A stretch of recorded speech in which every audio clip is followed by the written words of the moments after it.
নমস্কার বন্ধুরা, চলে এসে সুনীতি রান্নাঘরে। আজকে আমার রান্নাঘরে রান্না হচ্ছে সুন্দর একটা টেস্টি টেস্টি একটা আইটেম দেখাবো। সঙ্গে থাকবে, না হলে অনেক কিছু মিস করে যাবে।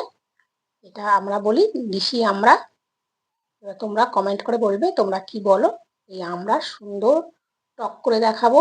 আর এই যা গরম পড়েছে, এই গরমে উপযুক্ত। এই টক খেলে একবার রান্না করে খেয়ে দেখবে, তারপরে না কমেন্টে বলবে কেমন হয়েছে। আর পুরো রেসিপি আমার সঙ্গে থাকার জন্য তোমাদের কাছে অনুরোধ। বেশি কিছুও লাগবে না। এই আমড়াটা সুন্দর করে পরিষ্কার করে কেটে ধুয়ে নিয়ে আসছি, সঙ্গে থাকো। আর এর সঙ্গে উপকরণ লাগছে এই সর্ষে আর হচ্ছে শুকনো লঙ্কা ফোড়নে দেবো। আর থাকবে এই পোস্তটা বেটে নিয়ে আসছি, সঙ্গে থাকো বন্ধুরা। পরিষ্কার করে ধুয়ে আর আমি কেটে নিয়ে চলে এসেছি।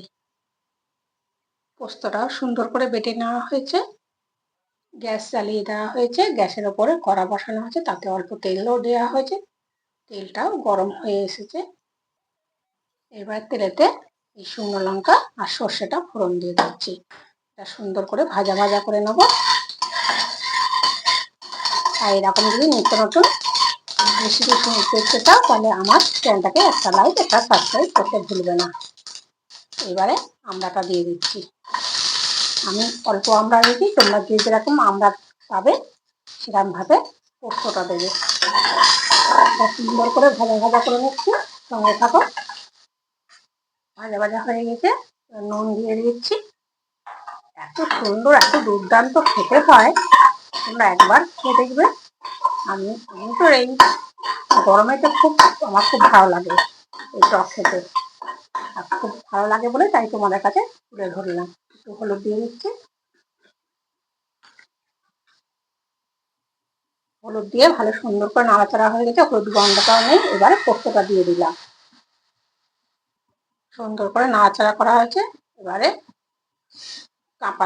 মিক্সির কাঁপা দেওয়া জলটা দিয়ে দিলাম।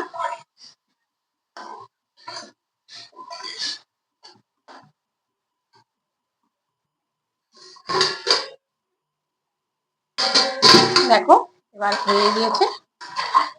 বেশি সময়ও লাগে না আর বেশি কিছু উপকরণও লাগবে না, কিন্তু এত সুন্দর খেতে লাগে। মুখে কিছু এই গরমের সময় রুচি হয় না, বেশি কিছু খেতেও ভালো লাগে না, কিন্তু এই টক একবার বানিয়ে খেয়ে দেখবে, এত সুন্দর লাগে খেতে। আর অন্য কিছু খেতেই লাগবে না। আমার পুরো রান্না কমপ্লিট হয়ে গেছে। এবার গ্যাসটা অফ করে দেবো।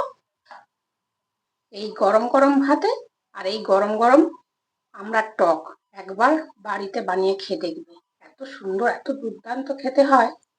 আর যদি আমার রান্না ভালো লেগে থাকে, তাহলে আমার চ্যানেলটাকে একটা লাইক একটা সাবস্ক্রাইব করতে ভুলবে না। দেখা হবে নেক্সট ভিডিওয়। সবাই ভালো থাকবে, সুস্থ থাকবে। আর আমার পুরো রেসিপি আমার সঙ্গে থাকার জন্য তোমাদেরকে ধন্যবাদ। তাহলে দেখা হচ্ছে নেক্সট ভিডিওয়। টাটা।